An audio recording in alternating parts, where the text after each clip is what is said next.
distansya na ko sa kanila. Sa ilaha, sa balay, Pero wala gyud ni prior sa kanang pagpanikbas wala gyud sila kaaway no kanang gadagkuay pagtingog nga. wala. Kay kung inga na ang pangita mo, posible gyud mo makadungog. Nya wala ko naninggit si katong asawa o katong anak man na. Sumurag hilo mo lagi kay ni nga murag kalit-kalit lagi din no or kana murag na. Pero kani nga si Carlos sa kuan niya jud kanang kanan sa na nani siya gitumar nga tambal ba. Kay So, minta kayo na nagsuna yung liquid. apilam siya katuig sa mga bulan. Huwag semana siguro ni. Ikrit din siya kalikoy. Kaya na, ulihan, may mamlubag. Masa itong mga tuiga, sir?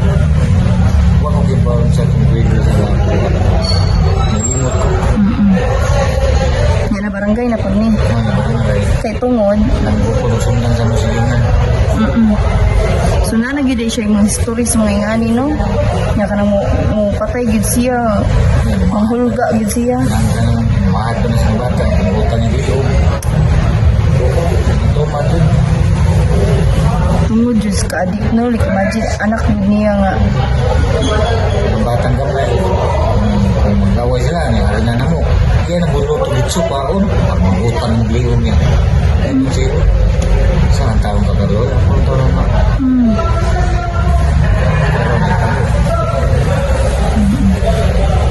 So sa may mga masulti lang mo gid, sir. Sa maong nagbuhat sa suspect. Inayon nga patay. Kagapon bitaw pod kay tabangan mo po to. Maski laing mga tao makaingon jud nga ay nagtabangi oy. Ana siya, ana nga makitang dito. Kanang na, kung pa sa magtama na. Kaya nakinulso na na.